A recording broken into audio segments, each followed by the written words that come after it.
Hey everybody, welcome to the You Rock Artist Spotlight. And I tried to do that really eloquently and it didn't quite work, but I'm your host, Thomas Christ, host of the You Rock show, and this is the first ever episode of the You Rock Artist Spotlight. How cool is that? And I've got an amazing guest here with us today. His name is Night Train 1988, and he's about to release a new album called The Human Endeavor. And I'm very excited to welcome to the stream for the first ever You Rock Artist Spotlight, Al Night Train 1988. Help me welcome Al. Hello, Al. How are you doing? Hello. Good to have you on the channel. How's everything going for you today? Yeah, not too bad, thank you, Tom. Just been just trying to chill out. Really, been a hefty year trying to get this album finished, and it's I finally can done. So, I can imagine. So you have this new album coming out now. Which is this your? Are you considering this your third album as Night Train 1988? it's a good question. So it's the second full original album. So I Okay. first did like a 5-track EP, then the full, from Boy to Man, the first full album. Then I did an album of covers, which I don't know if it quite qualified as an album, or it was still an EP given the length. But yeah, this is the second, I would say, full original album. Very cool. Very cool. And we're gonna get started here with just kind of get a little bit of kind of your like background, your history. So what would you say was your first musical like experience playing or performing music? Like how did that all get started for you? So just before I go any further, just apologise for this swinging wire here, because I tried the wireless AirPods and they just weren't working, were they? Yeah. And I also apologise how much I swing on this chair. It's a nightmare. Anyway, Right. um, so I first sort of joined the music playing world when I was about 10 years old, 1988. Hence the sort of the part of the name. When I sort of told this story on Pete Show, I think it was, about me, the sort of serendipitous me going into town with my mum and seeing this secondhand shop where they were selling a keyboard. I picked up this keyboard for Christmas or birthday, and that's when I sort of joined the musical world. Played keyboard for a while, realised that I didn't really have the patience to learn at that point this tuned instrument. So fast forward to my sort of teenage years, and I was sort of sat on my bed with a pair of drumsticks playing on a Yellow Pages, to Rush and Dream Theater, and my stepdad said he really needs to have a drum kit, and that's kind of when I actually properly joined the performing world, as it were. Got myself a drum kit that year, working through the summer, picking potatoes on a farm. Very English thing to do. And then I went to college that year. Met a guy in one of the classes, formed a band, started writing stuff. Did my first sort of proper band called Twisted, which is a 3-piece kind of Brit rock band. And I went from there. That was really playing drums, doing a bit of backing vocals, and from then on, it was just drums in various original or covers bands in the local area, doing some backing vocals, and then it all kind of came to a very abrupt end many years later during lockdown, when I sort of discovered GarageBand, discovered Pete's channel, learned how to sort of use GarageBand, and went from there. Kind of always had that creative part. Like when I was in bands, I was never the sort of the writer of the music, but I always had quite a lot of involvement in the creative part of it, and it was just nice to be able to kind of let loose on my own. So you started off playing drums mostly. Yeah. Now did you like take lessons when you were young with drums, or No, self-taught with everything. Okay. Me and my brother used to. My brother was played a bit of guitar. Wouldn't really say he was a guitarist. Played a bit of guitar. We'd sit and sing together, play guitar, and I'd literally get pots and pans out like paint pots and things, Right and drum along with those. Didn't really know what I was doing. And then one year I had to do this composition for my GCSE. GCSE is like the sort of 16-year-old as you leave school. For my composition for GCSE music, and we went in. I actually did one of the songs on the drums. I was like, oh, yeah, actually, I can sort of play these, and that sort of made me realize I could do that. Yeah, I don't know. I think it was just watching my heroes, as it were, seeing how they played. I don't really know how I picked up the drums. No one ever showed me. It's strange. The same with the keyboard, really. Just Yeah. a case of putting the fingers where I thought they sounded good, and then just using books and things at the time to learn the basic chords. Yeah. So like how when did you make the switch over from drums to keyboards? Um, so so keyboards for the first few years, when I was kind of 10 years old, at some point between 10, 11 years old and what would be about 16 is when I decided that, yeah, let's maybe go for drums. It sounds terrible. I was just kind of being lazy. I don't have to learn a tune instrument. I had rhythm, so maybe I can just do that. And then really, this kind of I've never really switched from drums back to keyboard, as it were. It's just that because the band I was in, due to lockdown, kind of came to an end. It was a case of just try and do it all myself through GarageBand. But I haven't actually played a drum kit now for 3, 4 years. Wow. That's a long time. Long they're, time to they're go all, without doing it, yeah, you know? they're all in the corner of various rooms and in mother-in-law's garage collecting dust. But we have been in talks about getting the band back together. So you still do have the drums somewhere. Yeah, I got them all. Yeah, in fact, my bag of cymbals is just over there behind the behind my phone. So yeah, they're kind of dotted all over the place. All right. So we actually have a really good question here from Deep Gravity. He says, "Hi Al, where did the name Night Train come from?" Now I kind of was thinking, and I could be wrong. Is it from the Guns N' Roses song? Right? We're on a night train. No, it isn't Yeah. actually. It's from these guys. So Midnight. yeah, so there's a midnight song on one of their albums, Nocturnal, called Tokyo Night Train. Mm-hmm. So it comes from that. The night train part obviously comes from that. And at the time when I started making music, I intended to be a purely synthwave artist, Uh-huh. because that's what I was listening to at the time. All synthwave artists seem to kind of have a year in there, thinking like FM84, Oh yeah. Time Cop, and that sort of thing. So I put the year in. It was a kind of prominent year when I started making music, but that's where the night train. That's All where the right. night train came from. Yeah, I wish I had some really brilliant story about where it came from, but I just thought it had a good punch to it.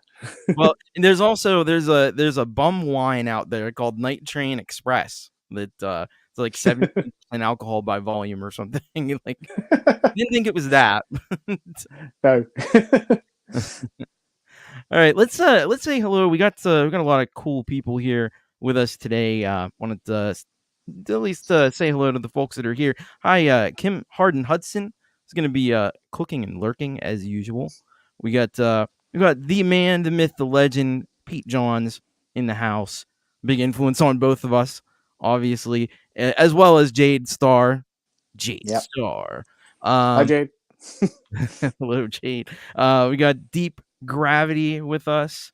We got Clayton Von Kluge in the house. We've got Tremor Bear. Tremor Bear's here with us. And of course, awesome, another awesome mod on the channel, Russ8889. And let's see who else we've got. Emperism is here. Gregory O'Sullivan. What's up, Gregory? And we got First Floor Audio. What's going on, First Floor Audio? How are you? And of course, Princess LDG is with us. And let's see, anybody else? I think that's about. I don't know. Did I get the Falcro? If I didn't say hi, Falcro, hello, Falcro. Hi, Falco. Uh, so hello to all of you. Thank you all very much for stopping by. And I know that I'm sure Al appreciates you being here as well. I do. All right, let's talk about so you had your first band was like mainly a covers band, right? So yeah, I sort of went into two bands at the same time. So Oh, okay. I went into a grunge band called Blood Wedding, the Oh, wow. most nuts and fun band I've ever been in. Both the other guys were both massively into Nirvana, so it was partly original, partly covers.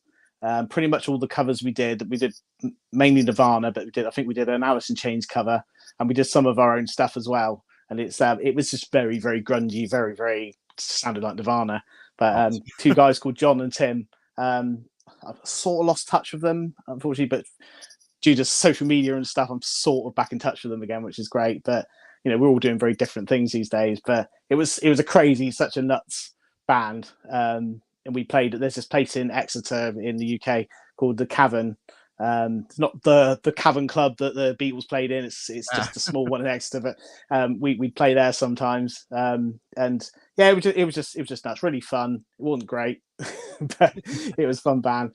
And I was also in the band I mentioned earlier called Twisted with my best mate at the time, Nick, and a guy called Tony, who it was the more serious band. It was we went to battle the bands and things like that, mhm. and it wasn't bad stuff.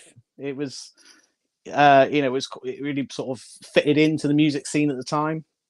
I think we all kind of thinking, oh yeah, we can make it with this stuff, and it just got to a point where it's like, my life's going off in this direction and the band's going off in this direction. So I ended up leaving the zoo career and things instead. But yeah, so it was those two bands at the same time, like chalk and cheese, very very different. Grunge band and a kind of Brit pop rock band. But from there on, I kind of decided I wanted to just do stuff to be playing. So I ended up getting into just kind of covers bands playing ACDC and Ozzy and Van Halen and stuff like that. And I spent quite a lot of years just playing that stuff. Did Hey, a bit of blues rock and lot of good money in that. yeah, People like that. The covers, the songs that they know and stuff. Unfortunately, it's a tougher sell with the original music. That's where the challenge is. yeah, it is. Yeah, and I was in a '60s band called Beetroot. Mhm. We did. It wasn't like it was the more rocky part of the '60s, as it were. Played some Cream and stuff like that, but yeah, just it was just kind of getting lots and lots of strings to the bow, really. I suppose as a drummer, just playing lots and lots of different styles. But I guess it was always this sort of creative side that could never really come out. I guess kind of landed during the C word. Well, you'd be pretty in demand as a drummer, right? Sometimes it's hard to come by drummers, you know. Yeah.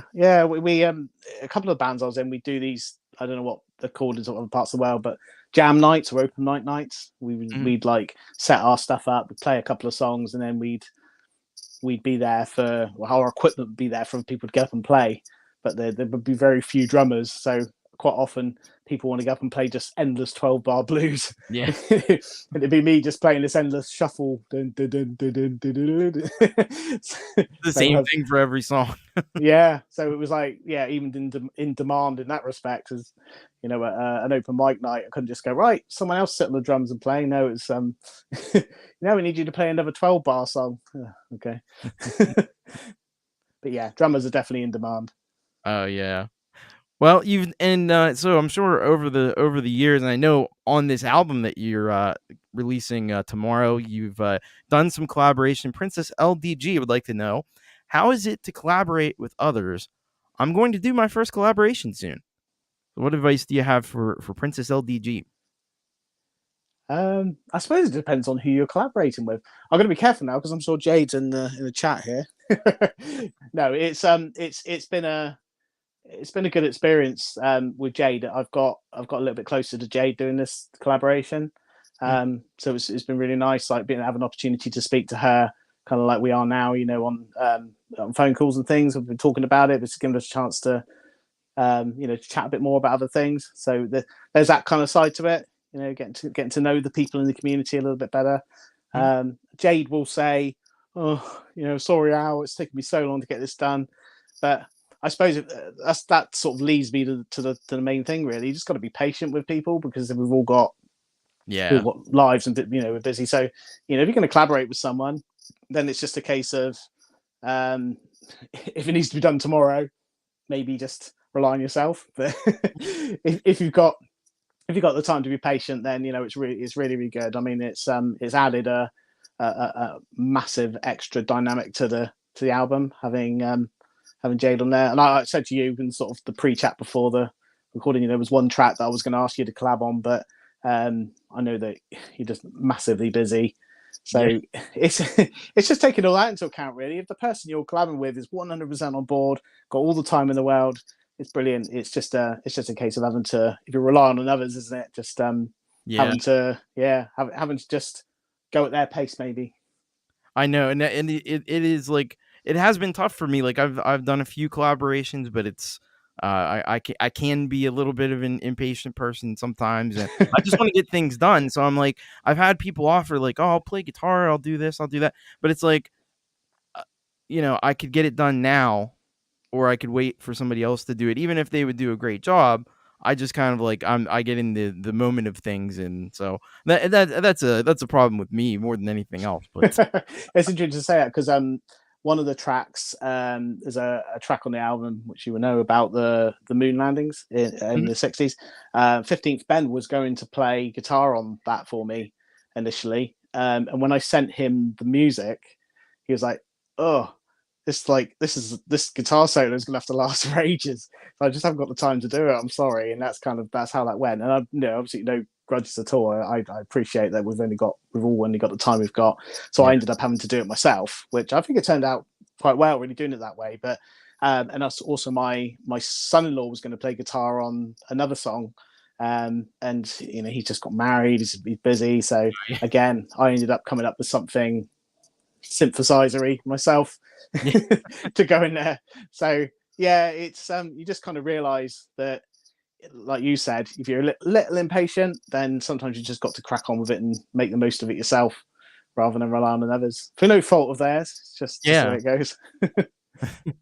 So do you play a little bit of guitar too? A very, very little bit. I've got it's not in here, it's in my son's room, but I've got a semi-acoustic guitar which I will have a dabble on occasion. I actually did try to add some on one of the songs on the album, just wasn't sounding right, so I decided to not to do it in the end. It just wasn't sounding right. But I can play a very small amount of guitar, but not really good enough for the album. Okay. Now you mentioned like so you have your siblings that are musically inclined. How about your folks? Are they inclined musically? So my dad always has and still does. He does sound for bands. So like sort of live wise, he does the sound and the lights for sort of function bands, as we call them here. Bands that play at weddings and things like that. Okay. So he was in that kind of world when I was a kid. So I would go along occasionally and see the bands he was doing sound for. I think that's part of what got me into that world. I think my dad is musical, but I'm sure he won't mind me saying my dad's got a disability. He was born with only one hand, so I think he wanted to play. He always wanted to be a drummer, I think, but couldn't. He had those restrictions, so he didn't. So he never did anything musical himself, not playing wise.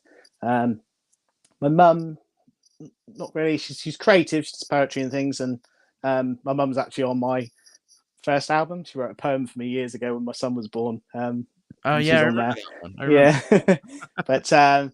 But no, it wasn't so much that way. It was the music was always playing when I was a kid. So when my dad was around, I think my mum and dad split up when I was about 4 or 5.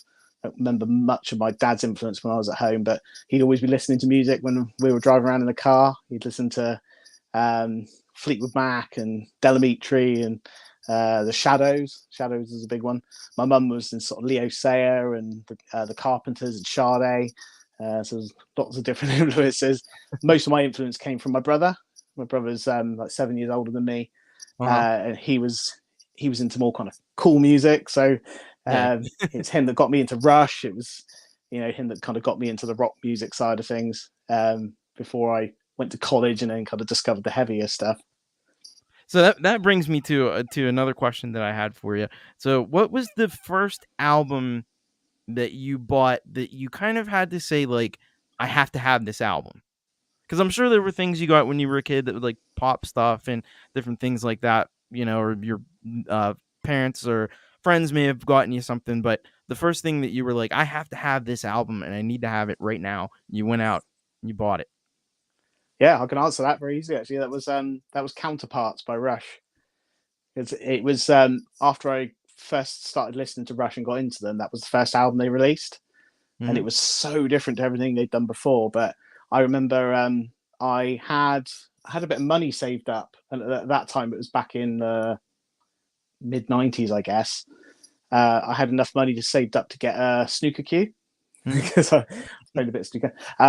And yeah, Rush announced they're releasing Counterparts, and I had a choice. It was either I get my snooker cue or I get Counterparts, and I decided to go down the Rush route. Gave my brother the money, and he went in and got the album for me, and I've still got it. It was like the disc's got a picture of the nut and bolt on it. Uh-huh. So it came out when it came out. So that was the first album I remember going, yeah, I've got to have that, Sweet. and that sort of really secured my Rush journey. I actually managed to get Caress of Steel, which is one of the early Rush albums, off a friend at school who was he had it and was like, oh, someone gave this to me, I don't want it, and he Mhm. sold it to me for a couple of quid. So Nice. that was it wasn't quite the same, but I've still got that one now as well. That's awesome. So, so how did you get from no? So you got Rush. That's like prog rock. How did you get from prog rock over to synthwave and new wave? That kind of sound. Yeah, it's a good question. So yeah, I was 100% into the prog rock, to Rush, into I was massively into Dream Theater. Again, I've shown this before, but hence the tattoo. um, but yeah, it was all Dream Theater, and I was quite, I guess, tunnel visioned when it came to music. Everyone said, "Oh, have a listen to this." I'd be like, "Nope, I like what I like, and I'm going to listen to that." And it's when I had a change of career, and I was spending quite a lot of time driving to and from my job, and my daughter said to me, "Oh, Dad, I know you really like the '80s stuff," because I grew up through the '80s. I'm in mid-40s, so I was born in the late '70s, grew up through the '80s. Um, Check out this band. I've got a band called Gunship, and I put it on. And generally, when I was suggested listen to this, I put on a song, go, "Nah, I don't like it, turn it off." And Yeah. I ended up going through the whole. At that point, they only had one album, so I ended up going through the whole album, going, "Wow, yeah, I didn't know this sort of stuff existed." It was like '80s music with a modern production, and I was like, this is yeah, didn't know this existed. And with the streaming services, Spotify, Apple Music, they tend to suggest stuff. So they go, Yeah. right, when you finish an album, they go, oh, try listening to this. And that's when Midnight song popped up. It was like, oh, I carried on listening to that. And of course, the Midnight been around a bit longer. They had quite a few albums. And I just kind of got hooked on that, really. I always loved 80s music, but I was struggled a little with the production on it. It just sounds very dated. Yeah. It was I hear you on that. hearing this electronic music that was well produced and a bit more powerful, kind of got hooked on that. And when I decided to start making music, I mean, my very first track I put out, Arrival, is quite simple wavy. It's just an instrumental track. But once I started, I think once I got to From Boy to Man, my first kind of full album, Mhm. it started to get quite proggy. The songs got longer. Yeah. There was quite a lot of quiet moments and longer moments, and I think I kind of realized, well, I'm doing this myself. I don't have to abide by any rules. I can make the songs as long as I want, as quick or as slow as I want. And then I just thought, let's put the prog elements that I'm influenced by in there. it probably puts people off because the songs are longer, that sort of thing. But I don't know I about didn't really mind. It was it was all for just it was do what do what sounds right to you. that. Yeah, I mean that's what you got to do. Um, so you kind of so were you into like new wave and stuff back in the 80s, or was that something that you came to more recently then? Yeah, I would say more recently, it was just really what was around when I was in the 80s, as in the pop music at the time. Yeah. So I don't even really remember what I was into as a young kid. My sister and brother, they were my sister's like 5 years older than me. My brother's 7 years older. My sister was into like Madonna and stuff like that, and I remember there was one Christmas when she got this Ghetto Blaster, and she was playing that all the time. Um, my brother, funny enough, was kind of initially influenced by my dad, I think. So he was quite into the Shadows and stuff like that. But Mhm. then him and his friend discovered Rush, and he got into that sort of stuff. So growing up, yeah, I think it was just the 80s music that was around at the time. Mhm. And then it was just kind of a doorway into music through what my mum and my dad and my brother were listening to, really. Very cool, very cool. So, yeah, and back in the 80s, like, you didn't have, the kind of, selection that we have today where we can really go and we can, go on to, YouTube, or we can go on to Apple Music, or Spotify or whatever. We can pick out anything, even obscure stuff, and listen to it. But back then, you were kind of limited to what you had on the radio, what you had on like MTV, and Mm. what whatever you had purchased in your record collection. That was kind of like all you had. Yeah, what my sister used to do was when she got her Ghetto Blaster. I mean, Mhm. people familiar with the term Ghetto Blaster? I don't know. It was like a Yeah, tape like deck a in the middle, maybe in two boombox. tape decks, and speakers at either end. And what we would do is on a Sunday evening. Again, I don't know if it was happened in other countries, but you'd have the top 40 countdown, Mhm. and they would play, from the 40th most popular song down to what would sold the most the copies in that week, and we would record it. You could record it off the radio. Mhm. So my sister would record that, and then we could listen back to that, because it was like, the poor man's way of getting all the popular music off the radio. Yeah. Well, the other thing that you had back then too, kind of similar, and I'm sure you probably did this as well, is you had friends like, oh, I know that Al has, he has this you know particular album that I wanted. So hey, could you put that on tape for me, and then I'll put this on tape for you, and I'll give that to you because you wanted that one. There was also that. Did you do a lot of that too? Not a lot. I did a bit. My best friend called Malcolm, he lives a couple of doors up from me, and he at the time was into slightly heavier stuff. He was into Guns N' Roses and stuff like that. So yeah, we did a bit of exchanging music between us. But yeah, it's the days of tapes. I mean, tapes were a pain in the backside, weren't they? But it's something Oh yeah. special about tapes, wasn't there? It was it's what I grew up with, to getting caught up in the player and having to like drag the Oh bits yeah. out. And And the pencils and twisting it back up, and let's yeah, hope it still exactly. plays after what just happened, and or you just get the Yeah, tape all over the place, and then you gotta you yeah, gotta buy it again or whatever. But yeah. And there was the local-ish library in Exeter, the nearest city to me. They you could rent tapes from there. So I was actually for a while into, don't judge me for this. I was into Michael Jackson for a while, and I remember taking tapes out of the library and copying those off. mhm. I had a copy of Off the Wall and Thriller, and then my nan, bless her, she had Bad on tape, so I copied that off. So yeah, I was into Michael Jackson for a while. But I think that's prior to having any influence from anybody else. Before I discovered music with kind of instruments involved. That's alright. Hey, I had a phase with Vanilla Ice and Crisscross, so, I think Michael Jackson might actually be the better of the those. Yeah, it wasn't so weird back then. It was Yeah, all yeah. right. Not all this weird stuff about him had come out Yeah, quite yet. yeah. My He nan was had big. Thriller on VCR, and I used to love watching that. Yeah. Well, I mean, before all that, stuff came out with Macaulay Culkin and all these things.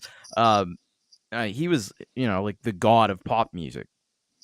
You know, um, pretty much everybody lists Michael Jackson. The most random people you wouldn't even think list Michael Jackson as an influence Mm, because he just influenced everybody and everything. yeah. And I totally see quite a lot of, because obviously, as with yourself, I spend quite a lot of time on YouTube. You quite often get videos popping up of people who've they've isolated the vocal tracks of Michael Jackson songs. I don't know if you've seen any of those on there. It's where Yeah, people are just listening to his vocal track and going, "Oh my god, what the hell was he doing?" So he was a very clever guy. yeah. Unfortunately, he was he had some issues, didn't he? But he was a very very clever, very talented guy. Oh yeah, oh yeah. So what about the 90s? Did you get into like obviously you were in a band, you were playing some Nirvana and stuff. Did you get into the grunge and alternative and stuff? Not at the time, to be honest. I probably did. I got into the grunge stuff a little bit late, and that was when I probably after I met my wife. So Mhm. I met Tara. I'm married to now. We've been married for nearly 25 years. But when I met her, she quite into Pearl Jam and Alice in Chains. Not Nirvana a little bit. I at that point was still an old man and was into my Rush and my Dream Theater and that sort of stuff. Wasn't really into anything popular at the time. The band I was in, Twisted, we were playing the kind of Britpop stuff. So we were playing like the Oasis and the I can't remember what the other band were called, Radiohead, all that kind of stuff. And yeah, it was the influence from my wife then sort of introduced me. She had Alice Chains Unplugged on video, and that was quite amazing to watch that when I first met her. I was like, oh my god, I don't see anything like this. So Yeah. yeah, I got into the grunge stuff for a while. I mean, it's like Pearl Jam 10. I mean, that album is Oh it's yeah. one of those albums, isn't it? It's just pretty much faultless. I haven't really listened to any of their other stuff. I'm afraid to say that it's it's a bit like Sting's 10 Summoners Tales. You've heard listened to any of that, but it's just one of those albums that an artist will release where it's like that. He was in a really good place writing wise. It's performed really well, and there was some really good stuff around at that time. But Yeah. never massively into the grunge. But then what happened then was I helped a guy out at college with a music recital for his college work, and it involved him to learn a load of Megadeth songs. Oh, cool. And That's cool. I'd never heard anything heavy. Uh, So I had to learn. Holy Wars. I don't know if anyone knows Holy Wars by Megadeth, but wow. it's quick. It's quick on the drums. When you've been playing Rush and Dream Theater, which is like it's quite technical but not very fast, Mhm. and you have to try and keep up with Holy Wars. It was a challenge, so I had to learn that. Did that, and then that did kind of introduce me to the heavier stuff. So then I started listening to a bit of Megadeth, Pantera, Corn. Nice. Got Yeah. getting quite a big fan of Corn. Wasn't really playing that stuff. It was one of those things I enjoyed listening to, but not really playing. It just wasn't really my thing. I found that the heavier stuff didn't really have enough composition or groove for me personally.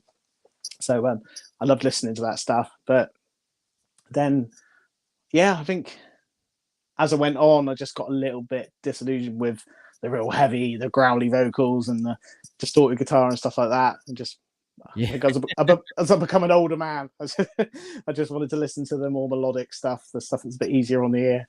Right on. Right on. I kind of been the opposite actually, but I think I just go back and forth. Like I listen to the heavy stuff. I get bored with that.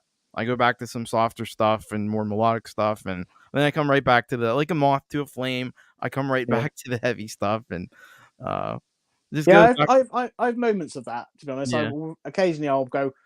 I listened to some Corn today, and I'll have Life is Peachy on, and I'll be driving along in the car going, "Get out of my face!" just because I feel a bit angry today. It's got it sometimes. You get it's yeah, there's every time once in a for while. it sometimes. Yeah, absolutely. So I'll go back to listen to the stuff I used to listen to, but it tends to be my kind of go-to at the moment is the more melodic electronic stuff. But yeah, there's definitely a place in my heart for the heavier stuff. Nice. All right, so well, you got new album coming out tomorrow, and so first thing that I wanted to ask you about. So tell us a little bit about like I know you kind of are you're mostly on iPad. Is that right? Yes, pretty much entirely.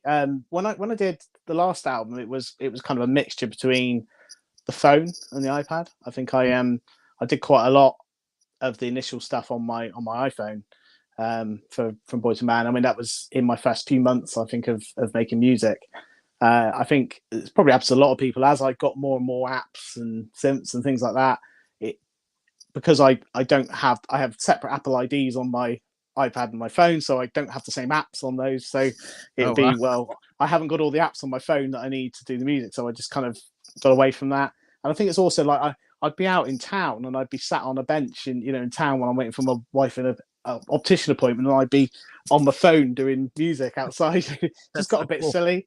Yeah, so I set this little studio up, as it were, in the corner of this room up here, and I wanted to try and keep the music separate from everything else. Mhm. So that's why I kind of mainly put it onto the iPad. So I'd have the iPad just for that. I don't really use it for anything else. But yeah, GarageBand iOS. I think we've kind of been in talks about it, haven't we? I am Yeah, looking to get a Mac. It's I just the I think it'll you be a know good decision if you yeah, can swing it. GarageBand on the iPad's been good to me, and I'm sure I'll still continue to do things on it. But it's I've been in talks with Jade about it as well. Just the mixing process and things like that. It's a real pain in the backside with the auto normalization. When like me, I tend to have a lot of quieter and louder moments in my music. It's not kind of a sausage. It will start off quiet and get loud, and auto normalization when you're trying to export this stuff. It's just an absolute pain. It will your quieter moments. It will try and make them louder, and you just struggle to do it. And I'm constantly almost every song on this new album that I've had to use the trick that Pete suggested. With the The effects. bullhorn vocals to try and get the levels down. Yeah, Um, yeah. yeah. So to have a Mac and just get that next stage, be it GarageBand on the Mac or going up to Logic, I think would just be just a step up for me, really, Oh yeah. in the recording process. Oh yeah, because if you get a like even GarageBand on Mac, even if you don't go to like Logic or FL Studio or Ableton or whatever, you're gonna have access to, like, you have a master channel, which like that alone is gigantic compared to like GarageBand on iOS, and then it's got a little bit more in the way of effects and things like that. A little bit more. Mm. You can automate effects, which is a huge thing that you can't do unfortunately on the iPad. So I think that's I think that's going to be big for you if you can do it. But now what apps are you have you been using on this album? Um, what are your go to? So it's funny. I think I was probably asked this I don't know when I spoke to Jade about a year ago or Pete, but I tend to mainly use GarageBand's own stuff. I've been lucky enough to win a few apps on Jade's show, so I've got some synths now. I bought Synth Master. I got a few other apps that I've won from Jade, and I will try these synthesizers out, and quite often I still end up just coming back to what's on GarageBand. I don't know why that is, um, but so as far as actual sounds go, yeah, I think on this album there's a few of the synth master synths on there. Um, Effects wise, I'm trying to think. Yeah, not a lot really. I mainly use what's built into GarageBand. I think it's that kind of stick to what you know sort of thing. I'll toy around with things like I say, and then I'll end up going, actually I think it's prefer the way it sounded before. So yeah, it's terrible. Not particularly adventurous on that front, but yeah. Well, I mean, there's great sounds in GarageBand on iOS, and the thing with GarageBand too is that like on at least the iOS version, it works really well if you stick with what's built into it. It's when what I've noticed is it's like when you start getting into third party apps and loading AUV3s and stuff, that's when it starts to like freaks out a little bit and you get to optimizing performance and all that fun stuff. Yeah. But Oh, I hate that. It's like is it Synth One, that synthesizer app? the one that's free. Some guys spent a while working on it. I got that, and there's some really good sounds in there. But it's don't get me wrong, it's not an AUV3. It's like a Oh, the sorry, I'll tell you what, inner app audio. yeah, that's it. Yeah, so it doesn't go into your project as like a MIDI file. It goes in as a recording. Yeah, So just record the audio. yeah, so you can't record it and then go in and tidy it up. It's just it records as you're playing it. So things like that, Yeah, where it's yeah, it's fine. Sometimes it's good to go right. I'm going to play this and got to get the performance right. But it is nice for me as someone who's a perfectionist, not perfect, but a perfectionist. I like to go in and just tidy things up and make sure that it's all quantized nicely. And if if you can't use it as a MIDI file, then that adds complications to it, doesn't it? yeah, yeah. Well, I don't know. I go back and forth because with some things I'd rather just have the audio and not have the MIDI because sometimes the MIDI, it doesn't always like reproduce it correctly, or sometimes having the audio is better because you can kind of manipulate that as audio instead of just doing with the MIDI notes and stuff. So it really depends on the source material. I did Yeah, want to ask you about I did notice on the song that's already out that you can listen to, well, at least the early version of it, the Digital Age. You have vocoder on that. At least I thought I heard. So what was the yeah. vocoder? That's Matrix vocoder.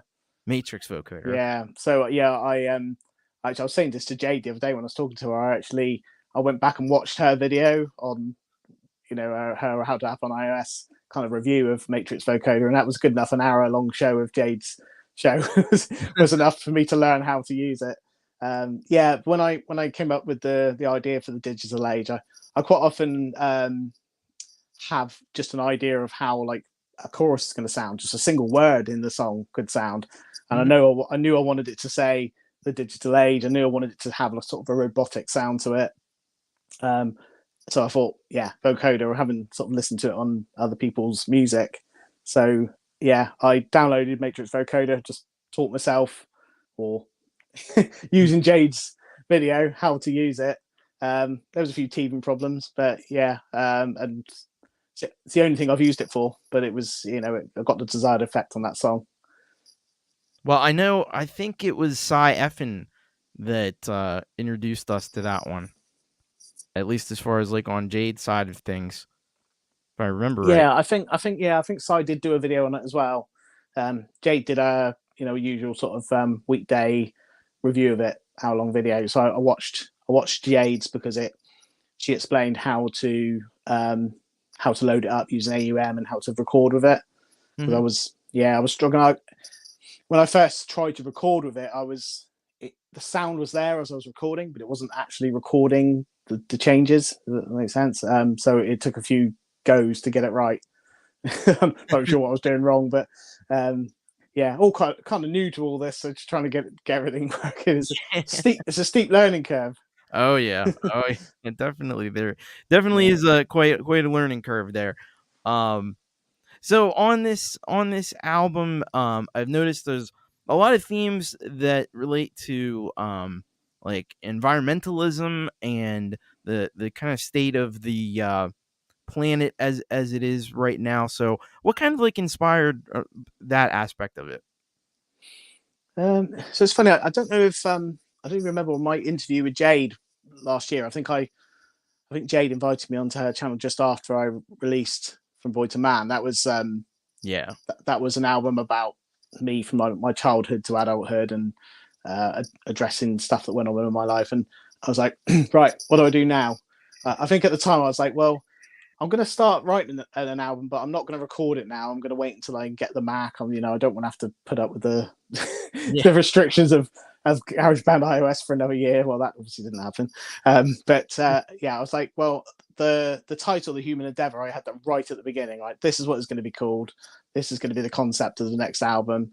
And the idea at that point was it was going to be 10 tracks. I was going to have 5 tracks about the positive impact we have on the planet and each other, and 5 Mhm. songs about the negative impacts we have. So a year on, it was quite difficult to find 5 positive things that we've done either to each other or to the planet. So I was it's gonna kind say of it'd be it's hard to become find like two.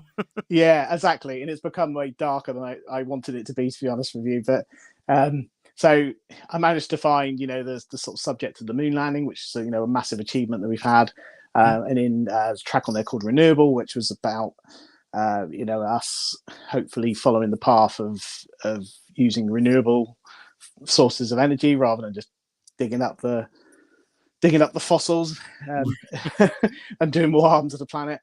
And so it was about the impact that we have on this rock that we live on, but also the impact we have on each other.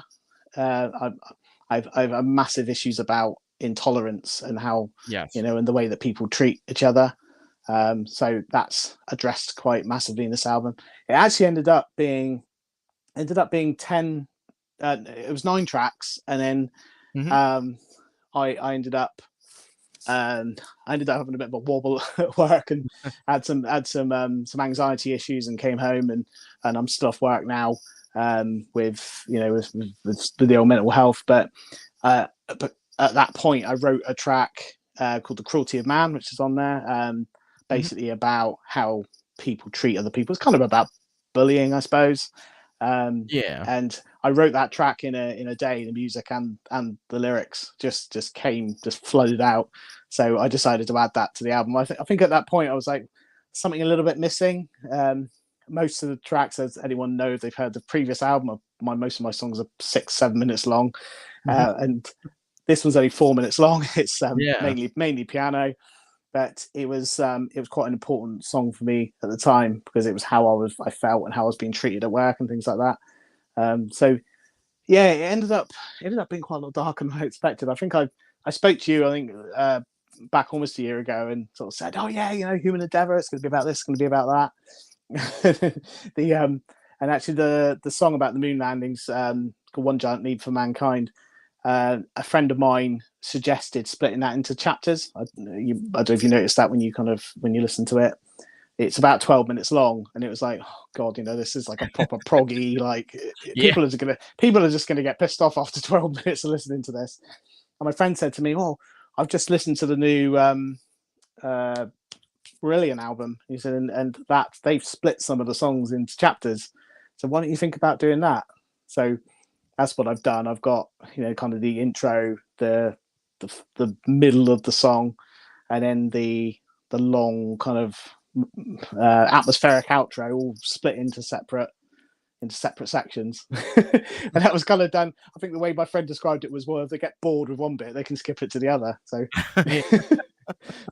yeah, that Well, you seems to won't. work. I can tell you won't be bored with any part of this album because it is fantastic. I've heard the whole thing, and you've done a hell of a job with it.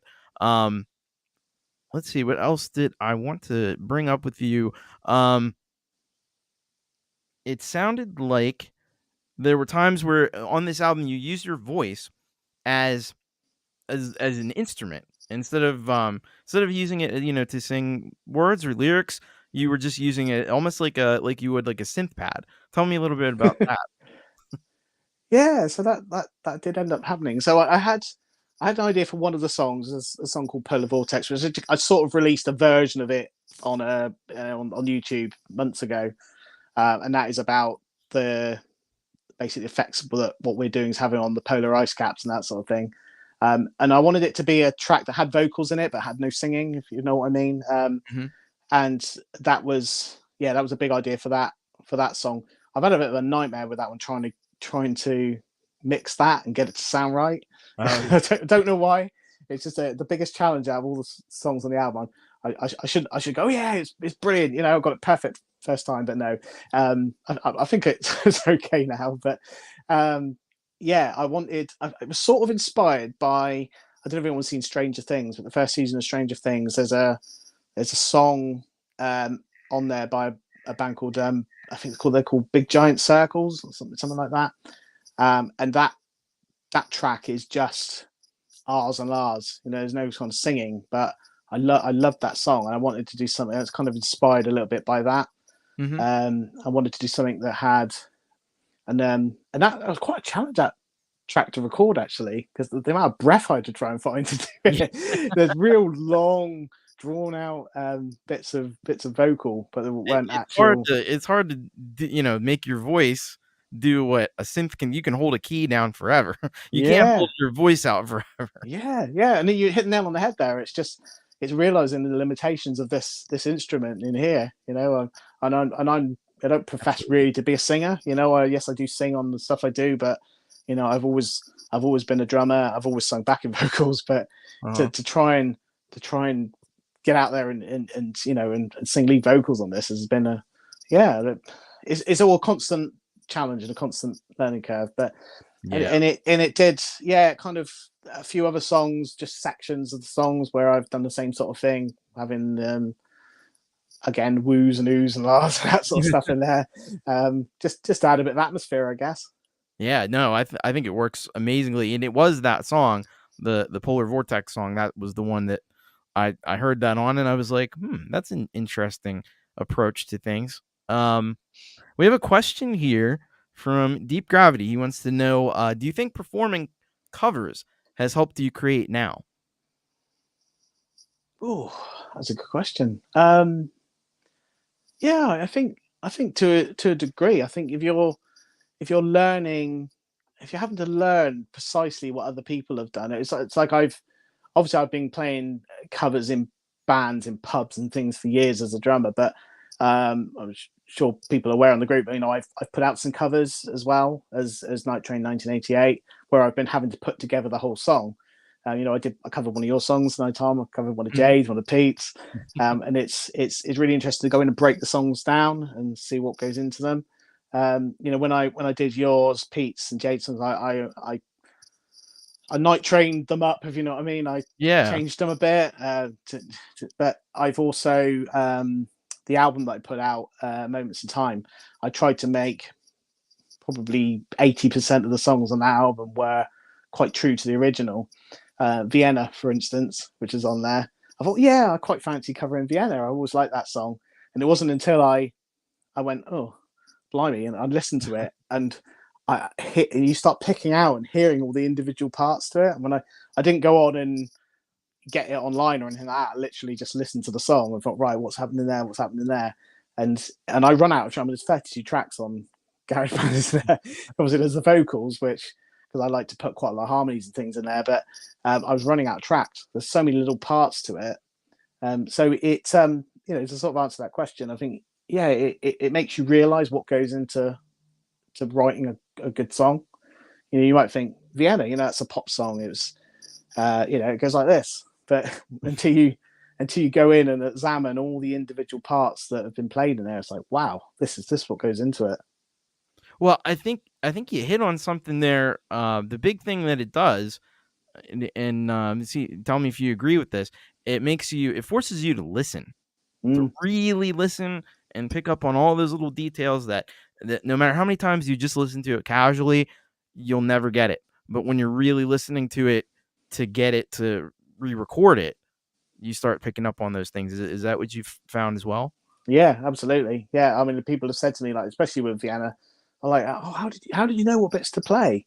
I've literally had to listen to it, and I've had to listen to each bit individually, one at a time, to work out what's going on there. There's the synthesizer bits at the beginning. There's the like the cello bit and the violin bits later on in the song and things like that. But you sometimes got to ask the question then, like for songs that you really like, if you want to cover them, are you going to then ruin the song for yourself by breaking it down? You know what I Mhm. mean? Like, are you going to sort of lose the experience of listening to it as a song? Now, I've not covered any of the songs that I really, really love, so I've not had that. I think maybe because I'm I'm a little wary about doing that, if you know what I mean. Oh, yeah, yeah. Um, so another thing that, I wanted to ask you about, because I always find this a difficult process. Recording an album, you have to put the songs in a specific order. Did you do it like was it, put in the order that they were recorded, or did you have a different system for how you worked out the ordering of the tracks? No, they weren't put in the order I recorded them. Yeah, it's a Mhm. good question. They were. I agonized over it a little bit, what order I'd put them in. So as people will see if they listen to the album, but the first track and the last track are the same chord sequence. I did this on purpose. I always like to try and put something in. It's like on the last album, but the two instrumental tracks were very similar in layout, very similar in the way they sounded. I think it's the prog part in me. Like I always try Yeah. to put something like that in. So the opening track, "The Only Home We've Ever Known," and the final track, which Jade kindly sang on with me. They're the same chord sequence, but you wouldn't necessarily notice it. Mm-hmm. And I think partly because I just wanted the start and the end. I almost called the first track and the last track the same name with, like Oh people wow. do with reprise and, and that sort of thing. I don't know. No, I'm not going to go. I'm going to be that cheesy with it. But I kind of did that on purpose, and I think also having them at opposite ends of the album, you're less likely to notice that they're the same. But that was done for a reason, Mm-hmm. because the Almost first like a track, cyclical type of thing. yeah, that's exactly what it was. Yeah, it was like the opening and the closure, the same chords with the a sandwich for what's in between, but they are sounding quite different. So that was the kind of idea of why I had the start and the finish. The opening track instrumental. I always quite like to have an instrumental at the beginning, just kind of eases you in. Have to listen to my dulcet tone straight away, and then yeah, the other songs I think it just came down to once I had everything, it was I don't want too many of the softer songs in a row. I want to make sure they're going to keep people interested. Mm-hmm. Um, the song we were talking about earlier on that's quite different to the rest. I wanted that kind of bit nearer to the end, just before the quite heavy song, not heavy music wise, but heavy subject matter. Mm-hmm. That the collaboration with Jade, that's the very last track. Yeah, it was just trying to keep the lighter and the darker moments balanced, trying to keep the heavier and the lighter moments balanced. That's kind of how I went with the order. Whether or not it's turned out right, I don't know. That, you did bring up something we have to hit up on before we wrap things up here. How did the collaboration with Jade come about, and what was kind of like the process of getting from the initial idea to the finished song? Okay, so yeah, the final track is called "This Is Who I Am." It's basically about intolerance, but the main root for the song is about how people treat people who are different, and massively how people treat trans people. Mm, I've got friends who are trans, people who are people who are gay, and yeah, just the way that it's not so bad in this country, but the way that people are still treated all over the world. And I was sort of inspired when Jade did her Day of Remembrance last year. She did a show which was quite moving but quite dark. Obviously, she was talking about yeah, how people over the world are being killed still for yeah, being different and being themselves, and it really struck with me. So I wrote this song. This is who I am. Again, I wrote it quite quickly because I was, it was if I'm quite quite feel quite strongly about something and emotionally attached to it, then I will get it quite quickly. So I wrote it. It was one of the first songs I wrote on the album. mhm, But I sung the whole thing and recorded it, and I just think it just doesn't really yeah, have the impact. And because of the subject matter, I reached out to Jade and said, Jade, I would love to have you sing on this album. Because it would sound good, but also just because of the how much it would mean to me because of the what it's about.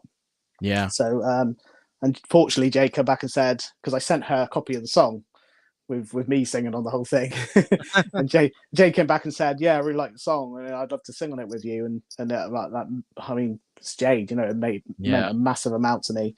And it's and again, I said at the beginning of the interview, like Jade will say, "Oh, it took so long. I'm sorry, Al," but I've only just finished the album myself. I think even after Jade sent me her stuff, I still had things to finish.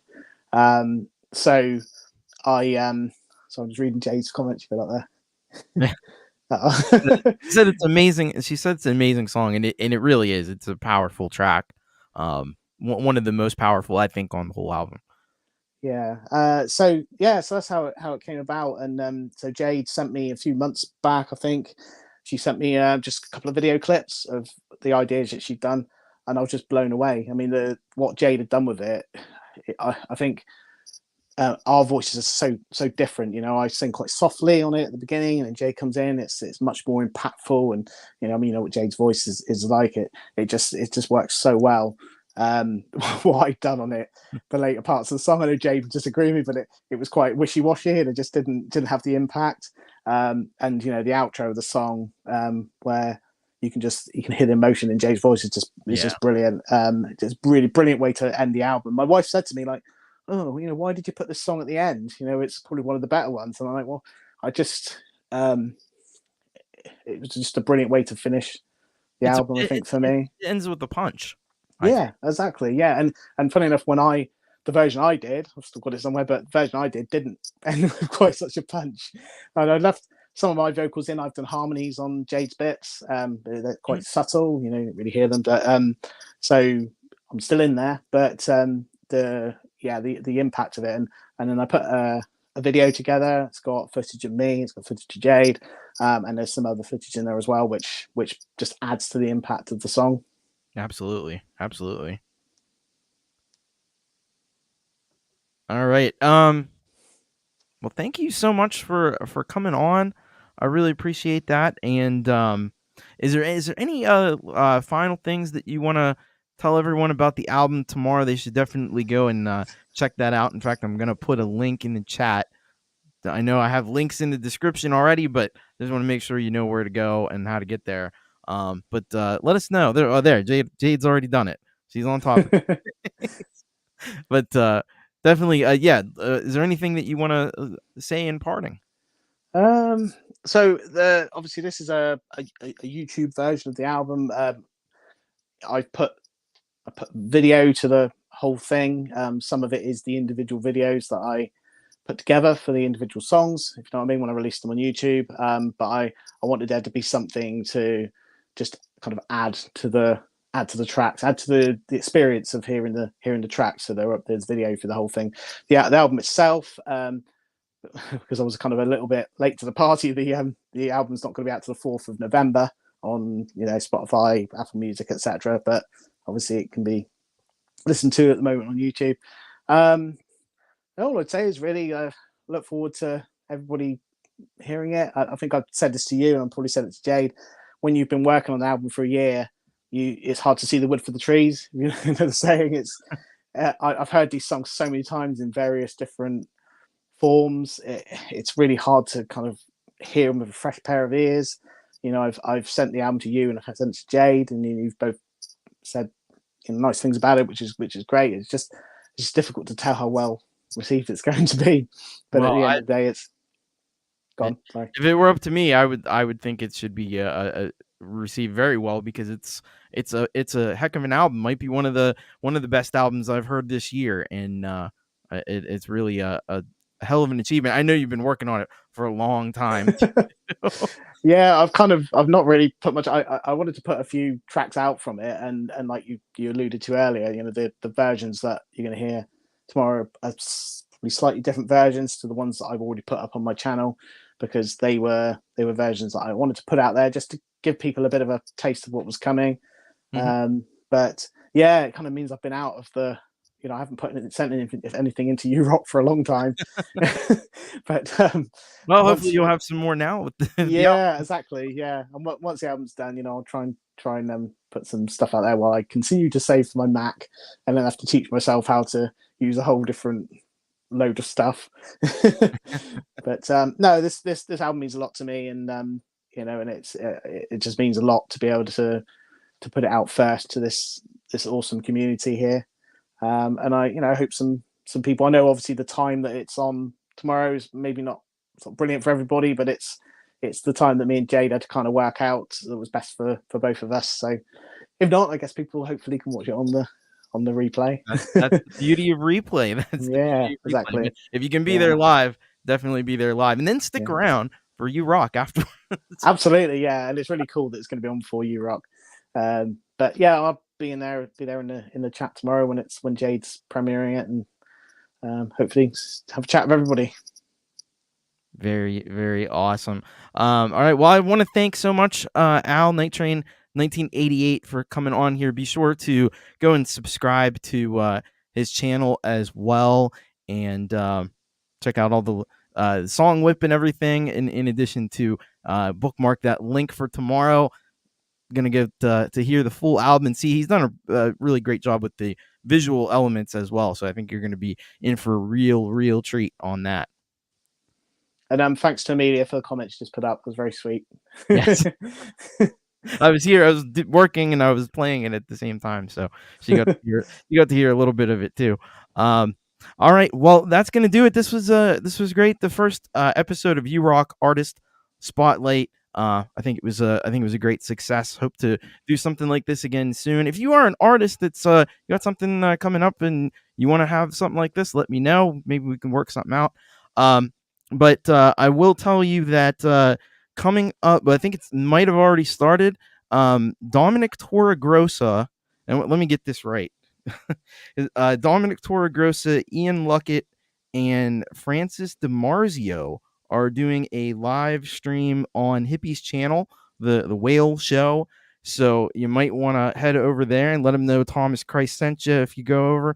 I'll post the link here for you. There's that link right there in the chat.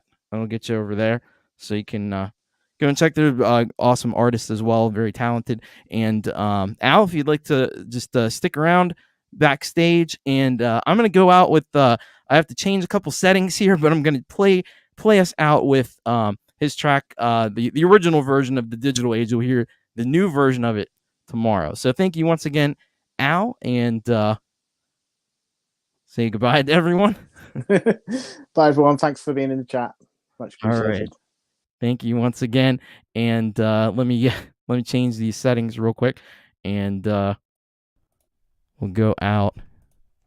We'll go out with this really awesome track here from Night Train 1988. Just give me a second here to get this screen shared.